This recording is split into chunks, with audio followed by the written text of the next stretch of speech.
Buenos días, hermanos, hermanas, amigos y amigas de Gracia y Paz. Sigamos hablando de Navidad. Estamos a algunos días de celebrar la fecha más importante del calendario cristiano. Sin embargo, la situación es diferente. No podemos hacerlo de manera presencial, al menos hasta el día 10 de enero, pero respetamos lo que la autoridad nos diga y seguiremos predicando a través de ese medio hasta que podamos reunirnos una vez más en Gracia y Paz. Ya lo saben, con la sana distancia y con todos los procedimientos que hemos tenido en Gracia y Paz para recibirlos en la iglesia, en el templo. Pero sigamos hablando de Navidad. El domingo pasado vimos el anuncio, que todos ya saben, los ángeles anunciando a los pastores cerca de Belén que Salvador había nacido. Y quiero retomar el tema, pero quiero ir un poco más allá. Hoy hablaremos del plan. Vimos el anuncio el domingo pasado y hoy veremos el plan. Y quiero empezar con una pregunta. Quiero empezar ese sermón, esa plática, con una pregunta. La pregunta es, si te pido que escribas en un pedazo de papel las 10, una lista, el top 10, tu top 10, las 10 cosas que te traen satisfacción, ¿qué escribirías ahí? Sí, una hoja y escribe ahí las 10 cosas que de verdad te traen satisfacción. ¿Cuáles serían? O sea, ¿qué escribirías? Sea honesto. Seamos honestos, perdón. Por ejemplo, si hoy es domingo, si ves hacia atrás en la semana, y hoy, ya saben, la semana terminó ayer. Hoy es el primer día de la semana. Curiosamente, en Brasil, de donde vengo, los días de semana son muy extraños, muy chistosos, ¿no? Porque domingo, pero lunes es segunda, martes es terça, miércoles es cuarta, jueves es quinta, viernes es sexta-feira, o sea, segunda, tercera, segundo día de la semana, tercer día de la semana, porque la semana empieza hoy. Ayer fue fin de semana. Entonces, si yo te pido que miraras hacia atrás en la semana y que me dijeras, ¿por qué la semana fue buena para ti? Algo bueno sucedió en esa semana, porque Dios siempre es bueno. ¿Por qué colocarías en tu lista las cosas buenas que sucedieron en la semana? ¿Qué es lo que te trajo alegría en la semana? Voy más allá todavía, en mi lista personal. Si yo escribo una lista de cosas que me traen satisfacción y alegría y placer, la Navidad estaría ahí. Sí, la Navidad. No importa el día, sabemos que no fue en diciembre, fue marzo, abril, Nisan, primer mes del calendario judío. Lo sabemos, la primicia, ¿verdad? Primero. Pero la verdad no importa la fecha exacta, no importa cuándo Cristo nació. Lo que sí importa es que nació y sigue naciendo en corazones alrededor del mundo y lo seguirá haciendo. Pero hablando de la Navidad sí me trae satisfacción, sí me trae placer. Me gustan las galletas de Navidad. Tengo una lista, te la voy a leer. Me gustan las galletas de Navidad. Me gusta el árbol de Navidad. Me gustan los olores de la cocina navideña. Me gusta. En Brasil es muy común el panetone. Eso va llegando a México, pero en Brasil el panetone es la ley. Bueno, muchos italianos en Brasil, un montón de italianos trajeron el panetone. Un día les contaré la historia del panetone, porque es el nombre. Yo creo que has escuchado y has buscado en internet y has encontrado muchas cosas sobre el panetone, pero hay una historia. Un día se los platico, no se preocupen. Pero bueno, me gusta el olor de la cocina navideña. Me encanta tener a la familia en casa en Navidad.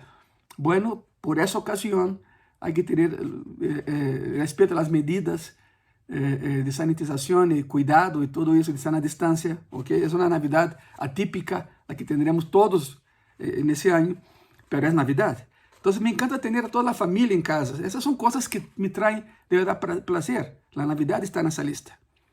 Ahora quiero que entiendas eso. ¿Qué significa esa magnífica historia que hemos estado estudiando, que está conectada con el placer del corazón de Dios? La Navidad está en el centro del corazón de Dios. Y cuando entiendes eso, y cuando entiendes que Dios le plació, le dio placer enviar a su Hijo, cuando entiendes eso, isso cambia tu manera de ver la Navidad. Isaías 53:10, Isaías 53:10 es un tratado fabuloso sobre el sufrimiento del Mesías que vendría, el Mesías prometido, el Salvador. Y ese es uno de los versículos que podemos decir, lo resume todo. Isaías 53:10 lo resume completamente toda la Navidad. Es un versículo que muchos pasan por alto debido a toda la información que hay en Isaías. Isaías 53:10 muchas veces es dejado a un lado debido a la magnitud del libro de Isaías, pero es justamente el pasaje que explica la Navidad. Por eso está ahí. No hay una demostración más clara, más grande y más precisa del amor de Dios que el hecho de que Él ofreció a su propio Hijo. Por eso es Navidad. Vamos a Isaías 53:10 para que quede más claro todavía. Isaías 53:10, la palabra dice así: con todo esto, Jehová quiso quebrantarlo, sujetándolo a padecimiento. Cuando haya puesto su vida en expiación por el pecado, verá linaje, vivirá por largos días, y la voluntad de Jehová será en su mano prosperada. Estás pensando, pastor, ¿por qué me estás diciendo eso? Porque eso explica la Navidad.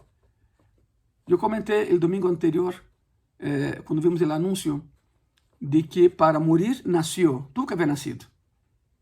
Sin nacimiento no hay muerte. Comenté que cuando los ángeles cantan gloria a Dios en las alturas y en la tierra paz y buena voluntad de los hombres, los ángeles expresan intencionalmente la situación de que el nacimiento trae gloria a Dios y la cruz también trajo gloria a Dios. Uno está conectado con el otro. Ahora vean cómo empieza Isaías 53:10. Jehová quiso quebrantarlo, sujetándolo a padecimiento. La gran pregunta es, ¿cómo podría ser eso? ¿Cómo podría ser que Dios encontraría placer? Porque la palabra aquí es aplastar. En aplastar y permitir el dolor de su Hijo. O sea, suena ilógico, ¿no? No, no es ilógico. Porque eso es lo que el versículo comunica. Y está destinado a hacer con que te detengas tantito ahí y pienses. Por eso el versículo está ahí. Para que te impactes y empieces a pensar. Está destinado a que te haga dos preguntas. ¿Cómo? ¿Y por qué? Si eres padre, piensa un poco conmigo. Las mamás también. El amor es el mismo. Piensa en el corazón que tienes para con tus hijos. Temes por tus hijos. Te duele por tus hijos. Haces todo lo que puedas para proteger a tus hijos, ¿no? Repite las mismas advertencias cuando sale a la calle hasta el grado en que nuestros hijos hacen así. Mira mis ojos, hacen así. Como que diciendo otra vez la misma plática. Ya lo sé, papá, ya lo sé, mamá. Ya estoy grandecito, grandecita, pero eso no implica en que no hablemos. Seguiremos hablando. Somos papás, somos mamás. Haces eso porque los amas. Lo hacemos porque los amamos. Intentamos protegerlos de toda la maldad.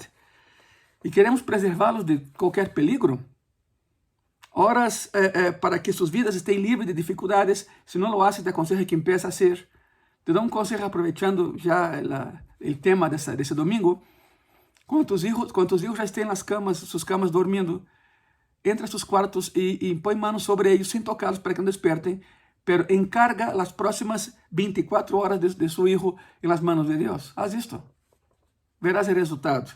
Por lo tanto, los amamos a nuestros hijos, velamos por ellos, sufrimos por ellos, los cuidamos. Oras para que sus vidas estén libres de dificultades, para que Dios les dé éxito en todo lo que hagan. Nunca querrías que algo como lo que se describe en ese pasaje sucediera a tus hijos. Nunca, sería ilógico. Al leer esse pasaje, não podes evitar pensar e recordar as vezes em que tus hijos estiveram em peligro, através de uma enfermidade, situações difíceis, etc, etc. Os papás que passamos por algo assim, sentimos que vivir era como subir na montanha russa todos os dias. Os papás que que tuvimos problemas de enfermedade com nossos filhos, a diário era subir a uma montanha russa. Um dia estava todo bem, outro dia não estava nada bem. E outra vez, e outra vez. Vivíamos em uma montanha russa. Verdade que sim? Perdona, verdade que sim? Porque essa é a realidade de ser papá, de ser mamá. Se chama coração de padre. É o coração del padre. Agora, penses, quando miras esse versículo, Isaías 53:10, pensas nisso. A pergunta é, ¿qué podría estar no coração de Deus que lo llevaría a hacer algo assim? A dar a su hijo para que fuera aplastado, quebrantado na cruz. E a resposta é esta. E escucha o que estou a ponto de dizer. ¿Qué es lo que había en el corazón de Dios cuando envió a su hijo para que naciera y se hizo Navidad o Natividad? ¿Qué había ahí? Amor incondicional por ti y por mí. Amor incondicional por ti y por mí. Entonces, Isaías 53:10 se conecta con Juan 3. Juan 3, versículos 16, 17, muy conocido, ¿no? Porque de tal manera amó Dios al mundo, que ha dado, ya está, dado, que ha dado a su Hijo unigénito, para que todo aquel en quien Él cree no se pierda, mas tenga vida eterna. Porque no envió Dios a su Hijo al mundo para condenar al mundo, sino para que el mundo sea salvo por Él.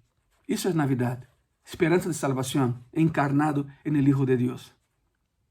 Dios miró a este mundo tan destruído por el pecado, nos miró a nosotros, a ti y a mí, nos vio completamente perdidos, sin solución, porque no hay autosalvación, nadie puede salvar a sí mismo, nadie salva a otro, solo Cristo lo hace. Y Dios estaba tan lleno de amor, tan lleno de gracia, tan lleno de compasión, que no estaba dispuesto a permitir que nosotros nos quedáramos en ese estado. Yo siempre he dicho en Gracia y Paz, Dios te acepta tal y como eres, pero se rehúsa a dejarte así. Es esto. Es amor, completo e incondicional amor.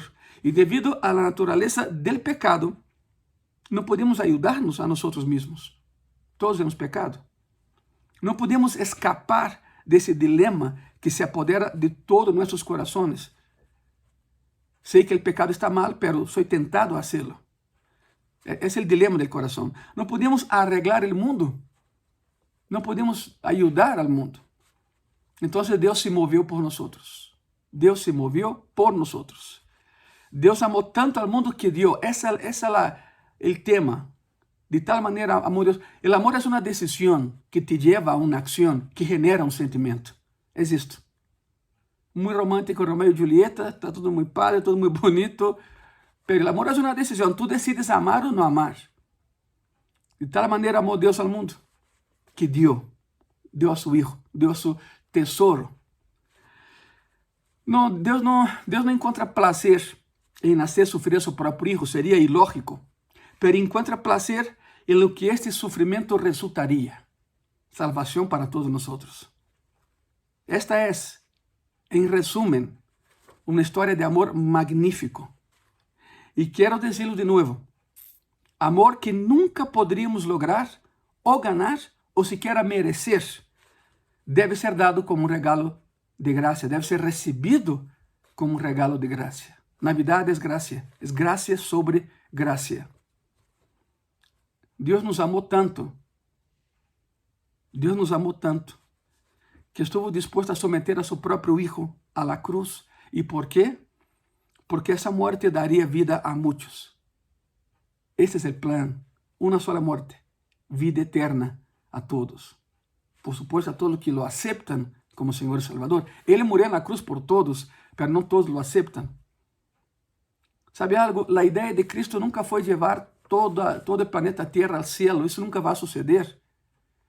La idea siempre fue bajar el cielo a la tierra y rescatar a aquellos que querían ser rescatados a través de su sangre derramada en la cruz. Pero para ir a la cruz, tuvo que nacer. Por eso es Navidad. Los dos eventos están conectados. E quizá nesse momento tu estés pensando, por que, pastor, eu entendo isso, eu he oído isso antes em Graça e Paz, pero hoje é Navidad, por que me estás dizendo todo isso em Navidad? En un sermón de preparação para a Navidad? Bueno, te vou explicar o porquê. Quizá em algum momento da próxima semana, no próximo mês, ou em algum momento do próximo ano, tu, em certas circunstâncias, em algum lugar, te sientas tentado a dudar do amor de Deus. Quando vêm problemas, quando vêm situações, quizá seja um momento de sofrimento físico e te perguntas por que Deus ha permitido esse dolor em tu vida se Ele te ama. Quizá em algum momento de los próximos dias dudarás do amor de Deus. A Navidad é amor expressado em nascimento. É o que quero que entendas. Para morir tuvo que haver nascido. Quizás seja em meio a uma decepção relacional muito significativa. Alguém que amas te ha dado a espalda e te perguntas por que Deus ha traído essa situação na tua vida. Talvez seja em um momento de dificuldade financeira e estás tratando de obedecer a Deus e sucede isso. Has intentado ser um bom administrador dos recursos que Ele te ha dado, pero perdes tu trabalho nessa situação que estão vivendo hoje, perdes tu trabalho e para ti isso não tem nenhum sentido. Não tem nenhum sentido. Ou talvez simplesmente miras a tu alrededor, no mundo em que vives, no lugar onde vives, e parece que o mal está prosperando, e é aí donde te perguntas, ¿dónde está Deus? ¿Dónde está o amor de Deus? Por isso essa plática, esse sermão preparatório para a Navidad. Vimos o anúncio e esse é o plano. Em meio de tanto dolor, há um plano. Quizá te perguntas, ¿dónde estás, Deus? Ou ¿dónde está tu amor? Este é tu argumento quando não entendes o que está passando. Este é o lugar para correr, porque não só a entrega de Cristo ilustra a magnificência do amor de Deus, sino que te diz que Ele te amou e te seguirá amando, aunque dudes de Ele, aunque dudes de su amor. Romanos 8:32, a palavra diz assim: el que não escatimou nem a su próprio Hijo, sino que lo entregou por todos nosotros, ¿cómo no nos dará también con Él todas las cosas? La lógica de Pablo es infalible. Hermano y hermana, amigo y amiga, quiero que entiendan eso. La lógica del apóstol Pablo es infalible. Su lógica es esa. Si Dios dio lo mejor que tenía, o sea, a su propio Hijo, ¿crees que Él no tiene derecho de pedir que le des lo mejor de ti? Tenía y tiene todo el derecho, pero no lo hizo. No nos obliga a darle nada. Deus nunca te exige nada. Ele deja a tu critério hacerlo ou não. Pero sabemos as consequências de hacerlo ou não hacerlo. O pasaje de Isaías 53:10, que estamos estudando no dia de hoje, nos señala o sofrimento físico que tuvo que passar Cristo. Pero esse sofrimento não começou na cruz. Se equivocam aqueles que pensam que o sofrimento de Cristo como Messias, como Salvador, começou na cruz. Se analisa a vida de Cristo, toda a sua vida foi uma vida de sofrimento. Porque quando nasceu, Maria tinha como 15 anos, entre 15 e 16 anos, José tinha 21 e 22 anos. E para sua família de ambos e os de alrededor, Cristo havia nascido fruto de um adultério de Maria. Essa é a ideia que tiveram, por supuesto. Não salgas aí por la calle dizendo que o pastor Ângelo já predica heresias. Não. Essa é a ideia que tinha a família e os de alrededor. ¿Se acorda? O Evangelho menciona que José pensou dar carta de divórcio a Maria. Te vou explicar isso porque William Shakespeare, he mencionado isso várias vezes, William Shakespeare foi o maior dramaturgo da humanidade. E Shakespeare tinha um filho chamado Hamlet. Por isso escreveu Hamlet. E Hamlet, em suas memórias, porque há na memória do livro de Shakespeare, chamado Hamlet, Hamlet, em suas memórias, mencionava que seu papá contava a história de José e Maria. E Hamlet dizia que seu papá lhe dizia que havia uma história mais poderosa que a história de Romeu e Julieta. em Florença. Havia uma história mais poderosa que a de Romeo e Julieta, o próprio autor falando isso, e era a história de José e Maria. Porque William Shakespeare entendia o que estava passando, porque tinha descendência judia, ou seja, ele sabia o que havia por detrás dessa carta de divórcio que José pensava dar a Maria.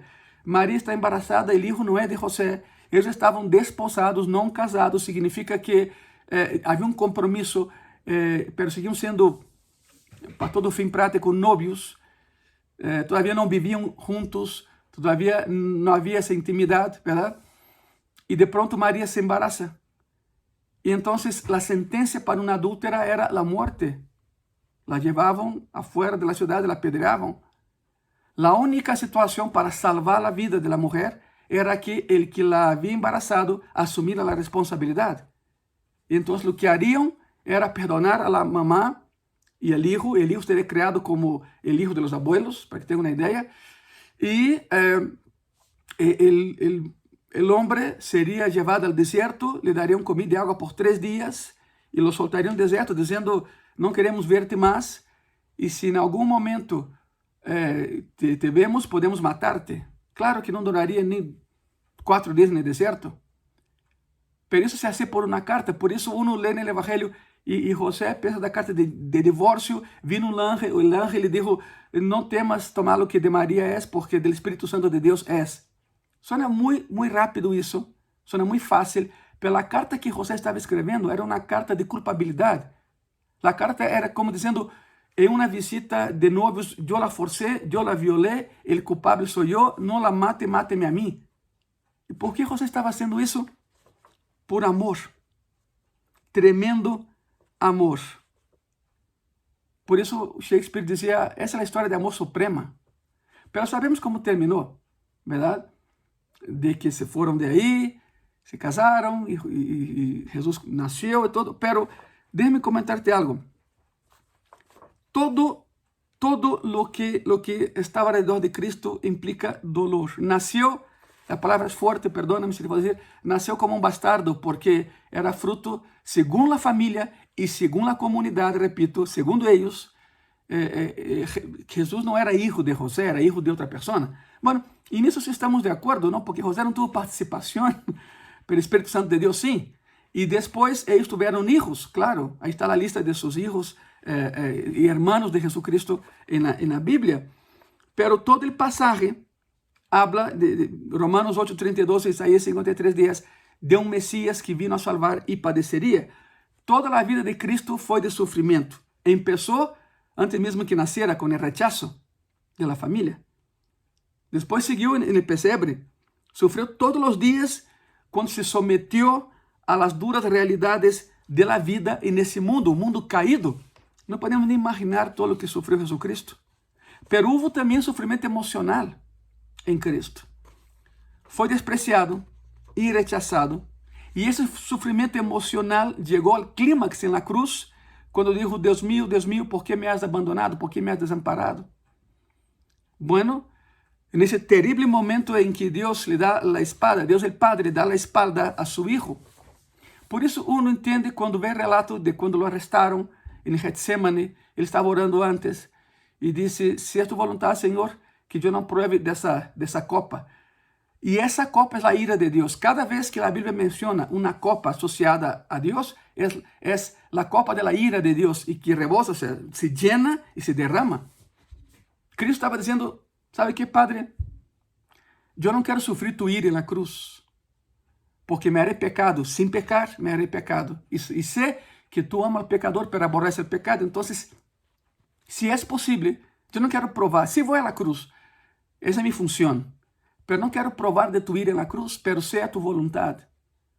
E é por isso que nesse momento, Cristo menciona, Deus mío, ¿por qué me has desamparado? E nesse terrível momento, solo em la cruz. Agora, bem, Pablo está usando sua lógica quando afirma, se o Padre voluntariamente nos deu a Cristo dessa maneira, não nos dará também todo o demais que necessitamos? Romanos 8, acabamos de ler. Não teria sentido que Deus hiciera algo tão radical e depois nos dera a espada em um momento de necessidade. E é quando dizemos, onde está, Senhor? Ele está aí contigo, onde sempre ha estado. Por cierto, tú y yo tenemos un terrible problema con la palabra necesidad. Confundimos necesidad con lujo. Y no es así. Cargamos todo tipo de cosas en nuestra lista de necesidades que la verdad no son necesidades. Pablo no está discutindo en Romanos 8 que Dios va a firmar tu lista de deseos o no. Pero tu Creador sabe lo que necesitas y está completamente comprometido en satisfacer todas tus necesidades, no tus caprichos. Jehová Jireh, el nombre, el título, el atributo en hebreo significa el Dios que suple mi necesidad, no mis caprichos. Cuando tu capricho se transforma en necesidad, Él suple. Así de sencillo. No tienes que tener miedo, pero hay momentos en la vida en que lo que Dios hace te va a confundir, nos confunde, porque Dios no está para darnos explicaciones. Él es Dios, Él hace y se acabó. No encontrarás reposo, calma y paz y seguridad en corazón por medio de comprender lo que Dios hace, porque muchas veces no lo vamos a comprender para nada, por más que busques. Son momentos en los cuales Dios parece distante, Dios parece impersonal. Cuando veo que para otras personas la vida parece ser muy fácil, más fácil que la mía. Cuando el enemigo me susurra al oído, ¿dónde está tu Dios ahora? ¿Te ha pasado eso a ti también? Sí, claro que sí. El enemigo viene y dice, ¿dónde está tu Dios ahora? Y usa a otras personas para que te haga esa pregunta. Familiares, amigos, en tu trabajo, en la escuela, en la universidad. ¿Dónde está tu Dios ahora? Es el diablo susurrando a tu oído. En momentos así, es cuando debemos recordar la promesa de Isaías 53:10 y Romanos 8:31. Por eso estoy hablando eso. Estamos hablando del plan, el plan de Dios para la Navidad. Si Dios fue capaz, escuche la lógica, si Dios fue capaz de satisfacer una necesidad que ni siquiera pensábamos tener, la salvación, ¿no creen que Él nos dará también lo que sabemos que necesitamos? Claro que sí. Claro que lo hará. Ese es el plan. El plan era que un segundo Adán tenía que venir, ya que el primero Adán falló. Cristo es el segundo Adán. Jesús era el segundo Adán. Y tenía que estar dispuesto a vivir en medio de las duras realidades y tentaciones de la vida de un mundo caído. Te imaginas, tú estás en un lugar de paz, un lugar donde eres adorado, respetado y obedecido, y vienes a un lugar donde no te quieren, no te conocen, ni te quieren conocer, te rechazan a tal grado que te matan. Y Cristo sabía dónde se metía. Claro que sí, Él es Dios. Tenía que estar dispuesto a ser obediente en todos los sentidos, en cada pensamiento, en cada deseo, en cada palabra y en cada acción. Obediencia completa al plan de Dios Padre. Increíble, ¿no? Tenía que ser obediente camino a la cruz, como el Cordero de Dios, que pudo llevar nuestros pecados, satisfacer la ira de un Dios que es santo, para que recibamos su perdón, la aceptación en la familia de Dios, la justicia y la vida eterna. Ese es el plan. Eso es Navidad. Eso es Navidad. Tuvimos un problema que no pudimos resolver. Se llama pecado. No puedes escapar en ti mismo. Nadie se autosalva. No existe tal cosa. Necesitábamos ser rescatados. Y es por eso que la promesa de un Salvador es tan preciosa. Y es por eso que estamos hablando de Isaías 53:10 y Romanos 8:31. Los dos pasajes se conectan, Antiguo y Nuevo Testamento. Y así, desde el primer día, ese bebé estaba destinado a morir por la humanidad.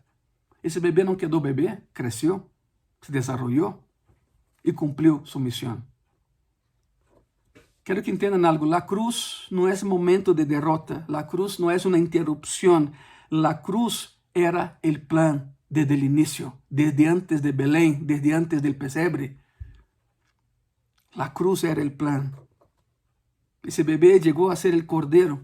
Llegó a ser la ofrenda que finalmente satisfaría la ira de un Dios que ama al pecador, pero que aborrece el pecado. Por ese resultado, verá su descendencia y prolongará sus días.